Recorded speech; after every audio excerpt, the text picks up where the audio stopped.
I'd like to begin by, it's nice to see the church so full this morning. I'm sure there's a lot of visitors today, isn't there? I saw some people. I met somebody in the back. Well, if you are new to St. Andrew, we welcome you. We affectionately like to say our doors open wide at the thought of your coming. It's a wonderful little tagline on our bulletin. And the first greeters of those doors that open wide today, we have the 8th grade prep class here that greeted you at the door. Did you notice those big smiles, I hope? I want to hear yes. Yes, you did, didn't you? So I would like you all to stand so we can say thank you. Would you do that for me? Thank you. Back there in the back here. Thank you. And I said to Elizabeth before we began, I said, you can tell people as you greet them that I was the first child Deacon Tim baptized after he was ordained. So you just got her to smile. She turned around and said, oh, whatever. And Mrs. Craycraft, I want to recognize Mrs. Craycraft because she was the one that wanted them to be involved today, because she knows, as you know, the importance of why we gather. We gather here in a special way as a people that we need to constantly rethink how we encourage our young folks to become involved. This is the most powerful thing we do as Catholics, is gather at Mass. We can't say enough about it. It's been going on for 21 centuries, and the power of stepping into this mystery, it's undescribable. Thank you for being here. Thank you for being here. Thank you, Mrs. Craycraft. To all of our guests, thank you for being here. That wasn't the homily.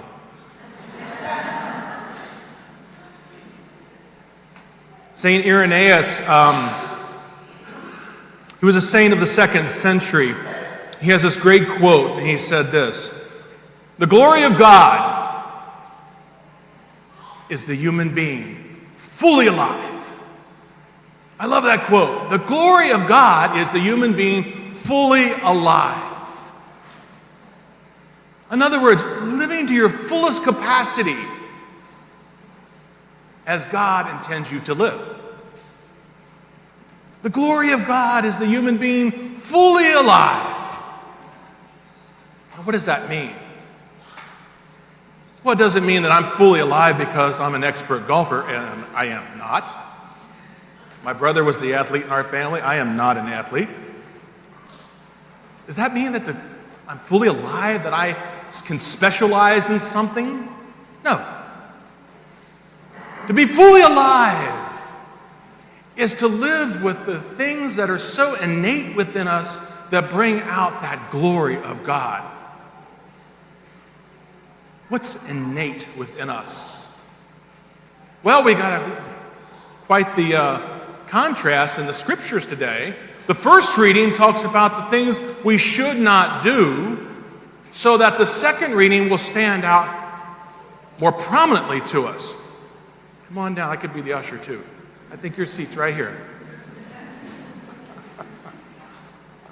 The glory of God is the human being fully alive, and if we look at the first reading from Exodus, it tells us this is not how you are fully alive. That if there is someone, a foreigner in your midst, you shouldn't neglect them, with all the different ways they spelled that out. If there are widows and orphans, you shouldn't neglect them. You should not do that. Now let's go to the gospel. So we know what we should not do. Let's go to the gospel. And the gospel is about love. Teacher, what's the greatest commandment? Love God with your whole heart, soul, and with your mind, and your neighbor as yourself. So we know not to do, and we know what to do. So, what is innate within us? Being born in the image and likeness of God, we're all given the capacity to love. What is innate is how we love.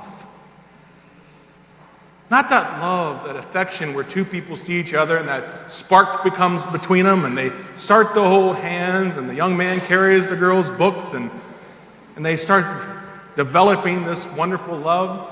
It's not that emotional type of love. The glory of God and the human being fully alive are those who love intentionally, knowing and seeing that the good of others is always in your sights. Not to neglect people, but to find the greatest good for people. That's the catechism of the church. To seek the greatest good of people is the finest definition of how we love as Christians. And how we love as Christians brings forth the glory of God. What do I mean by that? A couple weeks ago, we had all those hurricanes coming through that did a lot of damage to different parts of our country. When you heard the news, you didn't necessarily know the people that were involved, did you? But you know people were hurting, didn't you?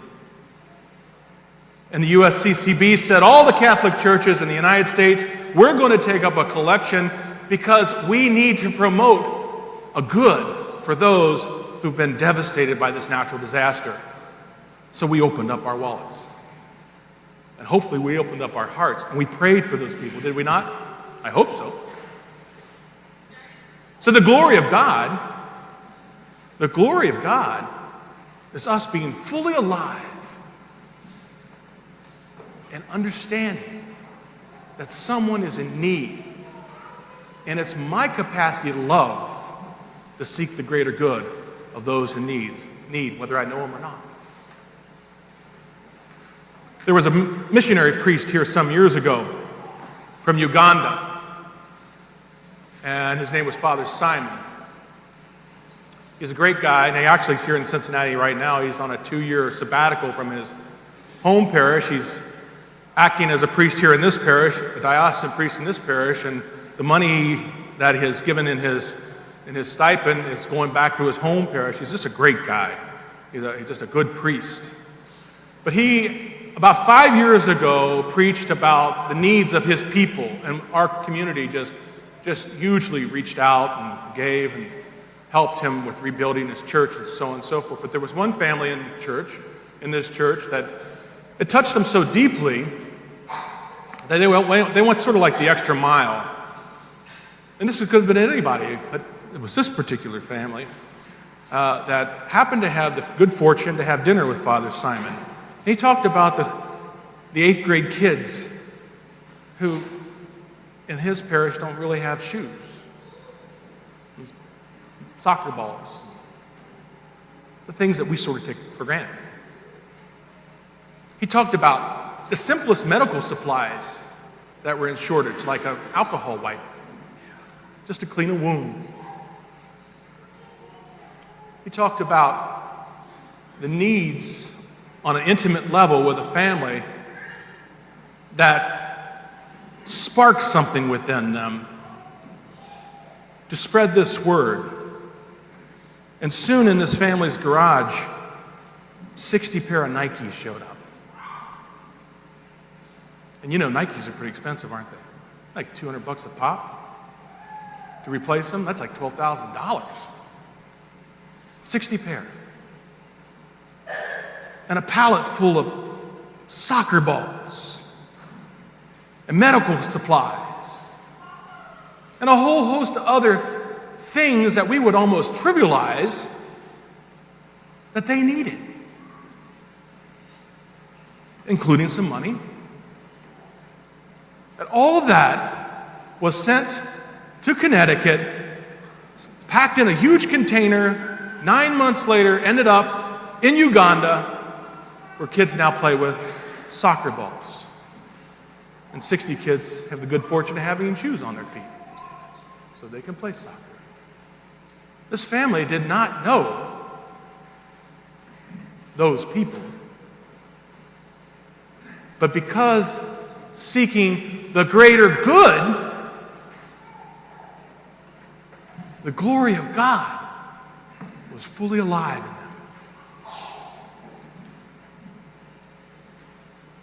To love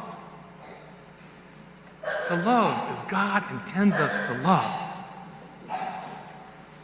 is going beyond our comfort zone. To love as God intends us to love is looking beyond borders and language and culture and not seeing the alien on our soil as something less than. The glory of God fully alive is when we dare take the initiative to seek the greater good of others, whether we know them or not. It makes God smile, which is the first commandment. To know God, to love God with your whole heart, with your whole mind. Maybe that's the message today. How will we live so when we leave here? That the glory of God will be fully alive in us.